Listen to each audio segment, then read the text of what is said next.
Put down your baby and pick up a beer. Dad Jokes is back with a brand new episode. I'm Jerry, joined here by Brandon, and you're listening to the podcast of two first-time dads going through the journey of fatherhood while you all listen to us. And Brandon, I always say that at the beginning, and when we first started recording this podcast way back years ago now, I usually had something in my hand while we recorded, but lately I haven't. But today I actually have a beer in my hand, which is the first time in a while. Oh, you should have told me that. I would have went and grabbed one of my little Ciroc spritzers. That's true. Yes, you do have those new Ciroc spritzers. But yeah, I don't know why. I just felt like grabbing a beer today. So ideally, I did put down my baby and I did pick up a beer. So here we are. Today, Brandon, we're going to talk about something kind of fun, kind of lighthearted, but also kind of serious, and that's some misnomers or outdated baby advice, kind of, that's not aged well as time has gone on. So we're going to go over that. But before we do, as always, Brandon, we start the episode with a dad joke. You want to kick us off with one today?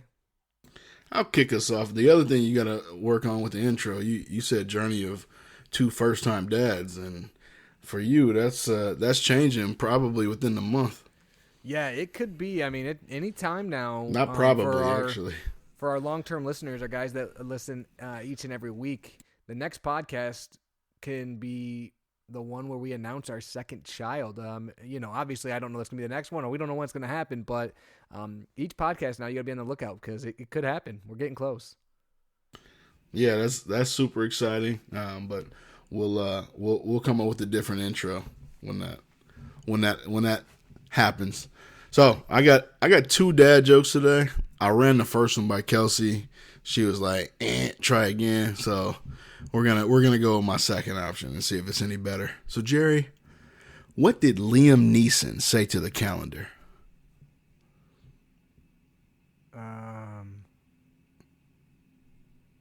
Don't take something. I don't know. Your days are numbered. I like it. Yeah. Your days are numbered. You know, I'm gonna go with the first one that she said it was whack. Just get it out the way. Uh-huh. What did the coffee tell the police? I don't know. That guy mugged me. It's funny that you have two like that, Brandon, because I actually have two dad jokes, and one is kind of very dad joke. I just thought it was funny, and then another one that's more like I think how we usually do. So I got two like that as well. But those were bad. I don't hate those. I thought those were pretty good. Yeah, but Brandon, what's been going on this last week? I know a little bit. Obviously, we spent one of those days together, but what else has been going on with you? So, I mean, the day you're talking about, we put on our Instagram and Facebook pages, and it's almost a year to the day Bryce and Peyton went to the zoo together. So that was a lot of fun, actually. This go around, I feel like they were a lot more engaged. Bryce was pointing at animals, calling them out. He got excited when he got around the giraffes. We went through the farm, and I sang "Old MacDonald" to him and pointed at a cow and a pig. So that was fun. I know you're gonna hit on the zoo a little bit as well, but it was a good day overall. And then my parents up until yesterday were in Portland and Seattle. So I spent 3 days with Bryce, 2 last week, 1 this week. Kelsey and I split the responsibilities, and I will say that working from home or attempting to with a child so it's different when you're trying to, like, when you're watching your kid and, like, you don't have to be doing something else. Man, like, I understand why companies, like corporate companies, have policies where if you got to watch your kid, like Kelsey has to take the day off of work. She cannot, like, work from home and be like the primary form of childcare. You would have to have like a nanny at home. And before she told me that, I was like, well, that shouldn't be really that, like, big of a deal. No, that dude, like, I thought I knew how much he was into everything, but I think it mattered way less when I'm like hovering over him, playing with him, like engaging, and just like, no, when you trying to get stuff done, and I feel like he knows I'm trying to get stuff done, and he's literally getting into everything he shouldn't get into. It was a problem. So we definitely utilized screen time more than we should have. I Sometimes you instead gotta. of oh, dude, I did have to too. Like it wasn't like I had stuff I had to do. Yeah. So the he definitely Miss Rachel played babysitter a little bit more than she would have, and nap time. I might normally wake him up at 2.5 hours. He definitely got a 3 hour nap in there at one point. So little stuff like that helped. And then towards the after, he always it seemed like it was the same time every day. Like right around 9:30, it was just he was about an hour away from his nap, and it was just that was an hour that was tough daily. But other than that, afternoon he independently plays well. So I go into the basement where he has a bunch of stuff. I bring my laptop and iPad. I get my work done, and he kind of just play by himself. So that worked out pretty well. And then one thing we're starting to notice, I think the dude's great, and I can hear him crying in the background right now. So Kelsey, if you're listening to this, sorry because you're about to walk past and have to get him. But he's definitely entering a defiant stage where he knows what he's supposed to do and knows what you want him to do, and refuses to do it Like until sleep? it's yeah. Right now, that's definitely the case. I can hear her walking into the room right now, which is funny. But so I mean, even today, it was something as simple as I had a piece of a chocolate chip cookie from Detroit Cookie Company in Ann Arbor, best chocolate chip cookies ever. And I was trying to give him another piece, but we're trying to teach him to ask, to say please, or to ask what he wants. I would have taken a variety of things. I would have taken him signing more. I would have taken him saying more. I would have taken him saying cookie, please. And he had done it before. He refused to do it over and over again. So he didn't get another piece of cookie. And in the minute the cookie was gone, he did everything that we asked him to do. So just little stuff like that. We're starting to see, and I can see how we're evolving into that next stage of his development, which is going to be fun. Oh yeah, that's funny. Yeah, Brandon. Obviously you mentioned the zoo. The zoo was a big day for us too. I got to go solo, which is kind of cool. Spend some time with Peyton, just me and her before the new baby gets here. Because well, Macy was supposed to work. She actually got low census, so she got to stay home. But she was not gonna walk around that zoo 8 months pregnant. And Peyton did pretty good. She definitely got overtired at the end, as you saw, and was very cranky and wanted me to carry her, which gave Dad a workout for the day. So that was thank you for that, Peyton, because the wagon was not good enough at that point in time. She could only be calm if Dad was carrying her. So yay for that. But she did You look fairly like you're good. having a great time. Yeah.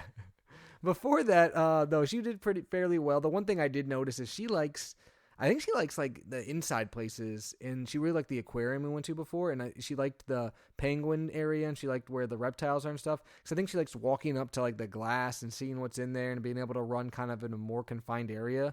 Whereas like when we were outside, if I like put her down or she was in her wagon or something, I'd have to like try to point where the animals were, and she'd kind of see and maybe point at it, but like she didn't know what to do because she can't go up there, you know. So I think that she got it. Like she definitely pointed at the gorilla, the one gorilla we saw. I pointed at, and she pointed at it. The bear, same thing.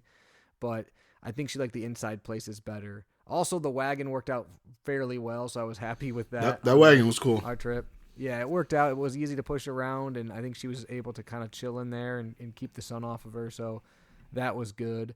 But yeah, that was a successful trip. Other than that, she's been not repeating us as much as we'd want, but she's definitely wants to know what everything is, and she comprehends a lot of it. So like she comprehends characters or different shapes and stuff like that. And she constantly is asking us questions, but like you can understand half the question. So it'll be like what and why, and then you'll understand maybe another word or two in there, but it's like a full sentence. And I'm like, I have no idea. But so the communicating is taking different levels. She's definitely trying to communicate a lot, but it's interesting because when we ask her to repeat stuff, she does not like to do it. What she used to do all the time, like when she was actually quite a bit smaller, but now she'll say stuff, but usually not when you ask her to. She doesn't do it when she's prompted, which is very Peyton-ish. She likes to do things on her own time and in her own way. So, But she's been doing pretty good. The one big thing for us, as you noticed at the zoo, Brandon, is she has started to wear shoes. So that is fantastic. She still and fights doing us it well. sometimes. But yeah, she's doing a lot better with shoes, which is exciting. Will be good for when soccer starts. So that will be exciting. She is she went to gymnastics the other day too. Brandon, she goes to gymnastics during the day sometimes. Did you skip over soccer without mentioning the fact that you're sending people to troll me at work now about Bryce not having a number? Well, I was going to mention that story actually. So last week, if you guys didn't listen to our podcast, we talked about how Brandon has Bryce signed up for the same soccer class we have Peyton signed up for, and you can get names and numbers in the back of your jersey. And essentially, Peyton has a number and her last name on the back of the jersey. Bryce just has his last name, no number. And I've been trolling Brandon about it. Well, we found out today that another person at our work has their kid signed up for the exact same class. And instantly, it was just me and him. I go, wait a minute. I said, you know Bryce is in that class? He goes, no, I didn't know that. I go, did you get your son a jersey with a number and a name? He goes, absolutely. I said, perfect. I said, I want you to go up to Brandon and I want you to tell him that your kid's in the class, and then I want you to be like, yeah, he's super excited to wear his number. What number is Bryce? and apparently he did, and you let him have it a little bit. He word for word said exactly what you said. I was sitting there talking to our service manager, and yeah, he got cussed out a little bit actually. And I said I can't say what I said, but the next time Jerry sends you to do his bit, I knew who basically you walked up to me in the form of somebody else and started talking. But he was so geeked to do trolling. it. He was really happy to do it. He was happy. He was a former employee of mine, so he likes giving it to me when he knows how I am. So that was funny. Yeah, good job. Funny. So it actually is really cool that his son is in our class, because that's now three kids in the class, which is kind of fun. And also his son is a couple months younger than Peyton. I thought Peyton was going to be one of the youngest, so I feel good about that now, unless he's like doing laps around her.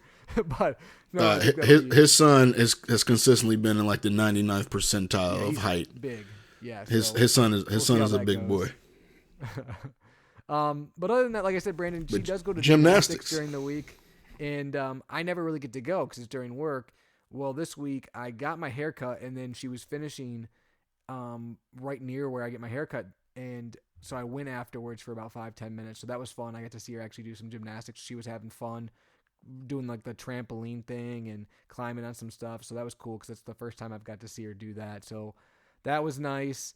And then the only other thing I'll say, Brandon, is this was weird. Last night, not tonight, she was really good tonight, but last night she was mostly good throughout the whole day, and she was being good before bedtime, and then randomly, I don't even know why, she kind of had a meltdown, but it was one of the worst I've ever seen, and she was losing her mind for like 20 minutes, like inconsolable, screaming as like to the point where she was sweating, like just angry, and we couldn't get her to calm down. No matter if I held her, Macy held her, we read her stories, whatever it was, I don't know what it was. So finally, I was like, well, we're just gonna try to go to bed. The second I turned the lights off and like held her like I normally do, she was like calm. So I don't know if she was just overtired, but I put her down, and it was about normal time for her bedtime. And she's been getting up at like 6:30 lately in the morning pretty consistently. She slept all the way till 9 a.m. this morning, which is like the latest she's slept in months, maybe ever. But she slept into 9 a.m. and then she took a long nap today too. So I don't know if something's going on with her sleep schedule, but that was bizarre. I've never seen her like that. And then like I said, she slept in super late, so she might have just been overtired. But that was a new experience, and because she was. Well, speaking of outdated parenting tips, which is the topic today, if you say that to like my parents, they'll basically just tell you every time that, oh, she must be going through a growth spurt. Yeah, it's always the growth spurt or teeth, one of the two. Yep. Teething or growth spurt for everything. But before we get into today's topic, Brandon, you said you had some baby gear to go over. What baby gear do you have to go over for the people today? So you mentioned soccer. This isn't my piece of baby gear, but you can never go wrong with the little Adidas kid soccer ball. Me and Bryce have been going around the house and outside, and my goal was, while spending time with him, was to get him to learn how to kick.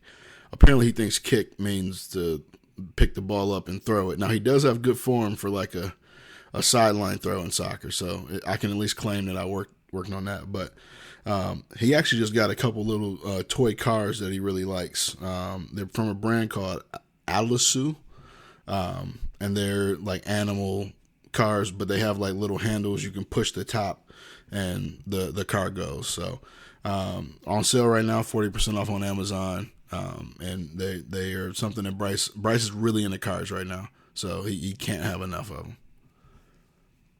Yeah, I haven't seen those before, so unfortunately, I probably have to check them out. I was actually, it was funny as you were talking. I was thinking, I'm like, man, I should probably get like a bigger soccer ball for outside. We're talking about soccer so much. I'm like, I should probably get like an actual one instead of like the rubber one we have for inside. But my piece of baby gear this week, Yep, Brandon, Bryce has an actual soccer ball thanks to his Kiki yeah, I and need to Papa do Dan. that. I'm gonna have to do that. But my piece of baby gear this week, Brandon, something that I think a lot of people know about, but it's kind of really become relevant lately, and that's the Leapfrog Learning Friends books. There's multiple ones. There's ones for words and animals and food and stuff. And basically, it's like the big plastic books that have like the words that you can hit the picture and then it'll say what it is, or they'll make noises, and it's in English and Spanish. But I know it's in Spanish. oh So yeah, I well, wake it's up funny every because morning. my niece and nephew actually like they're gonna be bilingual because their dad is, and so they learn a lot of things in Spanish. So I hear a lot of that stuff, but like we're not doing that with Peyton, at least not yet. But she will flip it to Spanish every once in a while. But she's starting to get it. She's not completely getting it yet. She likes to hit the star, which just randomly like sings and stuff. But she's starting to like flip through it and every once in a while hit it. So I think that's going to become more and more important. But those are cool books, and they help the kids learn, and they're like $16 on Amazon. So an Yeah. easy way to like keep them entertained, but also help them learn some stuff. So those books she's had since she was born, but she never really cared about until recently. She's starting to like them more and more. And Bryce has that exact same book. He only basically listens to it in Spanish. But you did make me think about something, and between like your house and one thing that Bryce also did this weekend. Kelsey's roommates from college. One of her roommates has a son that's a few months younger than Bryce. Actually, he's closer to a year.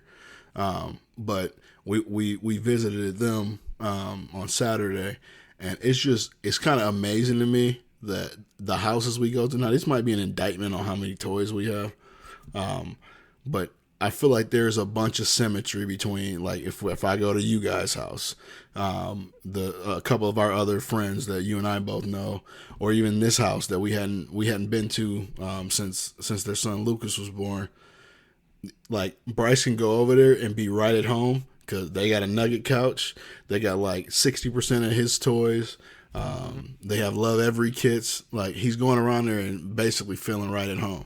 And he is doing a much better job than I kind of would have anticipated early on in playing with other kids. He does a pretty good job sharing, and like he's genuinely interested in them. And that was something that I thought he had some bully like tendencies early on. He was handsy, especially with Peyton. All kids Unfortunately, kind of are. yeah, but you never know. You don't. You don't. But no, I that's a good point you made, because it is funny. Like you see, even in like if you're out in public, Brandon, like at the zoo, we were at the zoo, right? You saw the same strollers, right? And the same wagons, like everywhere. Yep. But even like in like parents' diaper bags, you'll be like, oh, we have that sippy cup. Oh, we have that. Like when we were at gymnastics, Peyton, I noticed someone had the exact same sippy cup as her, and I'm like, oh, that's weird. Like it's just, there's only so many toddler and baby things, but there is a lot of overlap. So that was a good point. But let's get into today's topic. Today's topic, like I said, it's kind of fun, a little bit tongue in cheek, but also like it actually has some purpose here. There's some outdated baby advice that existed at some point in time for some reason or another. Maybe some of it was based on some evidence, or at least what people thought, but now a lot of it has been debunked, if you will, by studies and science. And so we're going to go over some of those just in case maybe you think that they're true too, just because you've heard it so many times, and then you go, oh, wait a minute, that's not really true. And then also some other ones are just kind of funny. So I'll kick it off, Brandon. One thing that you heard a lot, at least I did growing up, and even before we had a kid, I think I kind of believed it to a degree, but there is a lot of evidence that suggests that it is not true. And it's basically if you like over comfort your kid, that it's bad for them. You know, like you can't over comfort your kid. Like if your kid's crying and you always pick them up when they're little, especially like newborns, you're not going to ruin them to where they are going to always cry unless you're holding them. That's not actually proven by anything. So you can't over comfort them at a young age. Now, when they get older, that might not be so much true. But when they're newborns and babies, there's no such thing as over comforting your child or getting to the point where, you know, you're doing damage and hurting yourself by taking care of them, holding them, patting them on the back, or any of that kind of thing.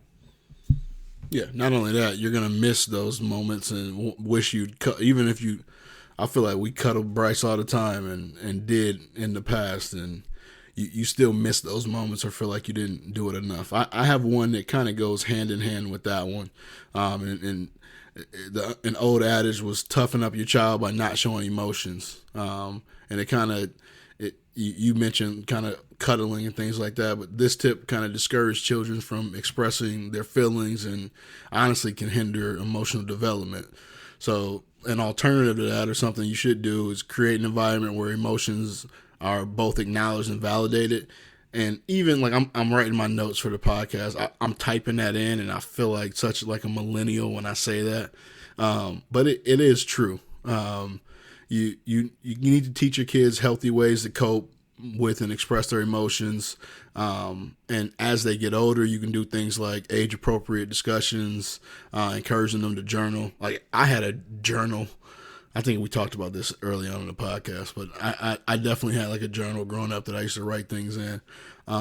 It's a space that they can be comfortable in showing their emotions, but you should encourage them to express emotions. And as a parent, it's your job to interpret them the way that they are. And that's what we're going through right now. I feel like Bryce is getting to the point where he is beginning to communicate effectively, or knows how to do it.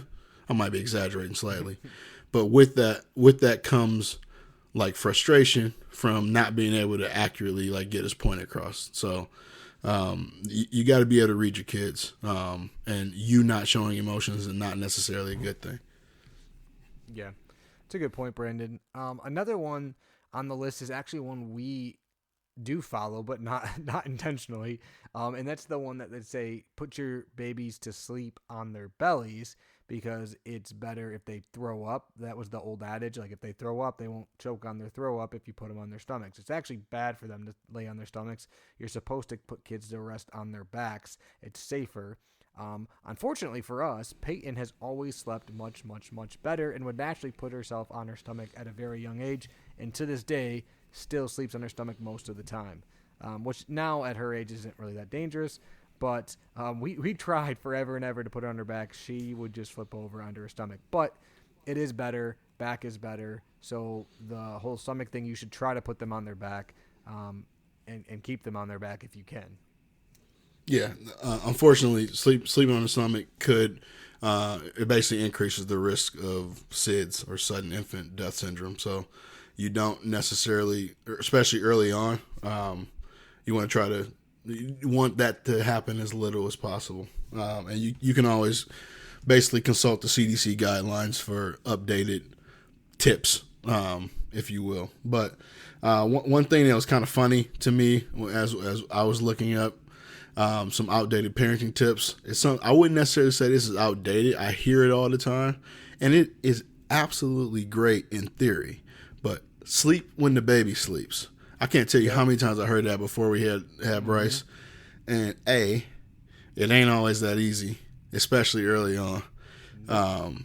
Now I probably could I probably could fall asleep in the middle of this podcast. I'm respecting my dad more and more. It ain't you. Maybe it's me. But I mean, honestly, when the baby sleeps, that's when you can actually get stuff done. Correct. Around the house. Stuff done. Not can. Yeah. You have to. Yeah. So you have that, and it's like the time that you get to yourself. So I might want to get I haven't done this in forever, but I might want to get a game of Madden in or something like that. Like I don't have time otherwise to do that. So I think that's a little outdated or unrealistic. I agree 100%. That was actually on my list too. It just doesn't make it's not practical. Basically, is what it is. Another one too that I'll put on there is there's a lot of people that will have a specific date. They'll say when the baby gets teeth, stop breastfeeding, right? Or you only need to breastfeed for the first couple months, or exactly when you hit 1 year, you start. People put dates on it. Like one, it's been proven. A lot of things will say at least a year, but really every kid's different, and what you are comfortable with and what you can do if you are going to breastfeed, it's not a specific time. And it's not like, hey, once the baby's 9 months or 1 year, they're instantly going to be like, okay, I'm good, and you can just stop it sometimes. Or that you're going to make it exactly a year. Maybe you get to 10 months and it's just really difficult and you stop. Things are going to happen. So I think the fact that people try to put a hard date on breastfeeding, and it's a lot of different hard dates, is kind of outdated. I think that usually if you're going to decide to breastfeed, you're going to probably do so until the pediatrician tells you to stop, or until your kid and you as the mom figure out it's the time to stop. Yeah, I mean, I don't really have much to add there. You hit the nail on the head. It's there you go. I know. Oh, that's for the dad jokes drinking game. My next one may be actually a little controversial, but it's spare the rod, spoil the child, which I believe is in the Bible actually. But that's a phrase basically. Long story short, is promoting the use of physical punishment to discipline your kids. My research and my feelings on that is physical punishment has consistently shown it can have negative effects on a child's emotional, physical well-being. And depending on your kid, like Bryce as an example, I feel like, and obviously I have a less than 2-year-old, so maybe I'm an expert, maybe I'm not, but the way his temperament is, if you show him like physical punishment, I would definitely see him either retaliating or doing that to someone else in his life. I'm not saying he's going to grow up and beat people, but it's something that I'm very, very cautious about. Now, I do think that there are different alternatives to physical punishment, but that could be something that is used in, and I'm not going to do it, but in certain cases, maybe if you basically have no other resort. But that's definitely opinion, and I don't know if Jerry shares the same opinion I do on that. I actually do. Well, one, I have a daughter, and I have another daughter on the way, so I don't know if that changes your thoughts right or wrong. But I mean, I don't have any plans to do that type of punishment. Like you said, a lot of evidence has been out there that it doesn't really work or can cause issues. And two, I can't imagine doing that, especially with daughters. I will tell you though, one time Peyton did haul off and smack me in the face and start laughing, and I did take her hand and smack her slightly in the face just to show her. I was like, "That's what you did," and she looked at me and was like, she was not happy about it. I was like, "Yeah, that's what happens." So in that scenario, I will show her like, "Hey, this is what you did," like, because I think she thought it was funny, and I was like, "Hey, that hurts. You need to realize that, like, that's not funny." Oh, they strong too. Yeah. There's been plenty of time. I don't know if that worked. Bryce lately, I'm saying this on the record, so I'm not gonna do it. But he be having me look at him sideways sometimes. And I mean, you can use other techniques other than like physical discipline. If set clear expectations, set the clear consequences for actions. We're gonna see if timeout is something that we actually use. I don't know if we're utilizing that the traditional way, but it really comes down to communication and communicating effectively with your kids. And honestly, it's going to be a work in progress, but we're going to try every route other than physical punishment. Yeah. No, I agree. I think if you can, you do it. And I think we're both kids that grew up where we had fathers that weren't afraid to use that form of discipline. So we've seen that. So, and my mom used to try it. It didn't work because it was weak. We used to fake cry. So that's the other thing. It just made me smarter. I knew how to. Oh, my mom tried to act like on me, and I was a terrible kid to try to punish. She like took all my stuff out of my room one time, and was like throwing it in a garbage bag, and I was like helping her. Like, yeah, what else you want to throw in there? That was me. Yeah. So I wasn't great there. So hopefully Peyton's not like that. All it took for her, was for her to tell me that you're gonna get it when your dad get home, and hopefully he had a good day at work. If I can make him smile, I could get away with it. But if not, I was go in there and get that belt, boy. That's a long walk. Yeah, it is a long walk. So, Brandon, the next thing I'll go over is kind of specifically related to colic. Obviously, Peyton was a colicky baby, so we did tons of research, and you got a lot of different opinions out there, some of which were not true or backed by any types of science. So I'll go over a couple of those because we went through this. First off, a lot of people will tell you that if your kid's colicky, it's because they're not breastfed. Well, our kid was 1,000% breastfed, so that's definitely not true. So that one I can definitely kick out of there. Two, there's a lot of like medications out there, or they'll say take grape water or try this or that. None of those have been proven to actually work. There's even like things to help relieve gas that people will use, and those haven't even been proven to work by any chance. Even colic relieving bottles, which we used, by the way, so I'm not knocking anyone who uses them, but even those, most of the science out there doesn't really prove that it works. Basically, if a kid's colicky, there's not, I mean, this is going to sound bad, but there's not really a lot of remedies out there that fix colic. It doesn't. I mean, if your kid is formula fed, switching formulas might help you because it could be related to that. So that is one thing. If your kid's breastfed, diet from the mom, that's something that actually has been scientifically. You wouldn't just switch the breast. Yeah, exactly. Go Just from one left to the other. right. Yeah, exactly. And then there's probiotics and things like that have been proven to help somewhat with colic, but you'll read, I swear, because we dealt with it. If you have a colicky kid, you'll read a million different crazy things out there. Trust me, if there was a fix-all, or if those things worked, everybody would be doing it. Because if you have a colic kid, you would do whatever it takes to make it work. Which is why you'll probably end up trying some of them because what do you have to lose at that point in time? We even went to maybe we need to come out with a colic. We need to come out with a colic product. We probably do. We went to the chiropractor even, and I'm not still to this day don't know if that helped or didn't help. But I mean, we looked up everything because some people said that helped. I don't know. But if you got a colicky baby, one, I feel for you.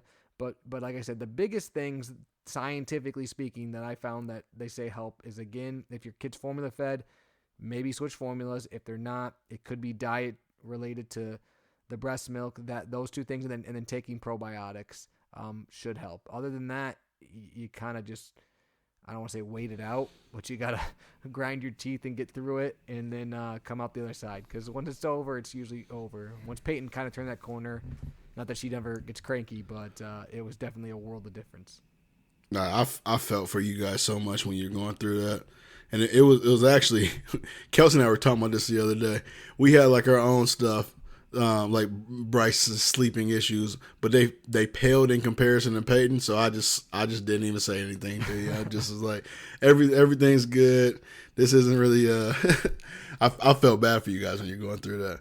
Well, my funny, next we're one, like convinced. We're convinced that the new, like, maybe Macy isn't. I'm convinced the next baby's just going to be colicky because that's all I know. No, right? Next baby's gonna be perfect. So like in my head, I'm just like instantly preparing. I'm like, okay, well the baby's.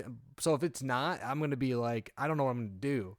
I'm basically going to have to worry about Peyton because the baby, I'm going to be like, this is the best thing ever. Because even if the baby's like so, it'll be better than what we're used to. So I guess that's a good thing if the baby is good because we're used to colicky. I'd rather go from a colicky baby to a not than the vice versa.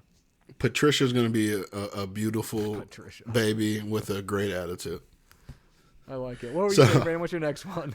My next one is you must finish everything on your plate. Pressuring kids to finish all the food on their plate can lead to overeating and can cause a disconnect between like hunger cues. You should encourage mindful eating. A lot of kids listen to their bodies, eat until they're satisfied, and then ultimately teach them about balanced nutrition and portion sizes. And that probably should work for adults too, because I could probably take that tip myself. That's funny, Brandon. The last one I have is kind of one I'll do tongue in cheek. We've mentioned it a few times on here, but if a baby's teething, don't give them whiskey. on their gums, and don't give them honey on their gums. Those are two of the worst things you can give a child. So honey and whiskey, and I know there's probably parents out there that have done it and they swear that it works. But one, there's no science behind that, and two, you probably shouldn't be giving your kid whiskey. I don't know, that's just me, but those are kind of outdated parenting advice there. There's also products. What if it's good whiskey? Help. Then I'm definitely not giving it to her. That's for me. If it's the cheap stuff, then at least you might have a point. But yeah, so that's kind of the last one. I mean, I know like people joke about that. My own grandparents have said, "Oh, give her whiskey on her gums." So I've heard that so much. But no, and people legit swear by it. And there's probably people listening to this who swear by it. Probably it don't sound like a good idea. It don't sound like a good idea to me at all. Yeah, I'm not doing it. But that's just me. If it works for you, you do you. My last one, I'm not even gonna give much explanation to, but it's the old adage. And what's crazy is I heard this a lot growing up. I haven't heard it as much lately, but boys don't cry. You can even take that all the way up to men don't cry. But there is still kind of a stereotype out there that, and this kind of goes to the emotions conversation that we had a little earlier. But, I cry. I'm comfortable crying. Jerry cries. I saw him crying when he looked at Macy, and she was walking down the aisle. and probably you too. Oh, dude, yeah. I cry all the time. I cry. I probably cried a couple of days ago. I do it as a I probably need way to just more. release. I love crying. I don't want to say I got beat out of me as a kid, but like it was ingrained in me that you don't cry, and I probably need to be better about it. I will tell you though, having a kid though, Brandon, I don't know if it does mess with your emotions. Bro. I'll watch stuff now and like I'll just randomly like I won't quite cry, but I'll get to the point where I'm like I gotta turn this off. I'm making me feel, or even reading books. Like, we read lots of books, and I'll be reading a book and I'll be like, no, I don't want to hear this. Like. Yeah, like sad story. I can't watch the news. Some of these like I shouldn't even really go here, but like college football season as an example, when they have like make a wish, yeah, and the kids, oh my goodness, it gets to them. And ever since we had Bryce, the army guys coming back and surprising their kids, I can't watch those. So those are the only things I can't watch in the world. That will make me cry. I will turn those off. Because you got like a little girl that doesn't know her daddy's coming home, and then she turns around, he's there. Oh my god, no, that's messing with me just talking about it. I mean, I go as far as I was halfway joking about just like I love a good cry. Like I'm really not at that point. I don't have a problem crying, but I'll be watching like The Voice, and I feel like every person there got some sob story now. It's like. I'm not going to give an example of what it might be. Bottom line is, men can cry, boys can cry. Don't make your little boy think he can't cry. I like it. No, that's good. That's some good ones. There's lots of ones out there. I think the big point of this all is that you're going to get lots of advice. You're going to get advice from, friends and family and social media and random strangers that want to give you advice. Make sure you do your research if you're actually going to follow it. There's lots of stuff out there nowadays. If you're going to look online, go to a valid source. Talk to your pediatrician. Buy books that are approved by the right sources. There's good sources out there. Use those, not the random lady in the shopping market who told you to, have your kid use their toothbrush and whiskey to solve their teething problems. That's all I'm going to say on that. So make sure you're using good sources. But now, Brandon, it is time for another dad joke. Actually, two dad jokes. I got two dad jokes for you today if you're ready. You ready? I'm waiting with bated breath. Brandon, what's blue and smells like red paint? What's blue and smells like red paint? God, I feel like I could figure this out with like another couple minutes, but that's not good podcasting. What's the answer? Blue paint. That's the dad joke one. Yes, of them, exactly. Because it's funny because it's like, well, yeah, that makes sense, but it's like you want to think about it. I don't know. I thought that I wanted to be mad at that. I'm not gonna lie. Exactly. That's a Jerry joke, is what it is. It's not a dad joke. So I like that. You wrote it. This one I like is a little more fun. Brandon, how do you get a country girl's attention? I have no freaking idea. My girl listens to straight hood rap. She A tractor. be mad I said that too.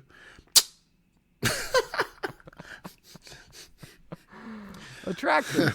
That one's clever. Play on words. That's pretty and good. Also probably true. Who doesn't like a good country girl too? Nah, My girl's I from don't know. Michigan, so she ain't a country girl. So, and I definitely didn't have no tractor. Although I do now, technically. So, a little Cub Cadet that counts as a tractor, I think. It does count as a tractor. You can pull something behind it. Exactly. All right. Well, for anyone who hasn't already, please like us on all our social media pages. Please write a review on us. Tell your friends about us. Let us know what you think. Give us any topics that you want us to talk about. We love hearing from every single one of you. But until next time, I'm Jerry, joined here as always by Brandon, and you've been listening to Dad Jokes.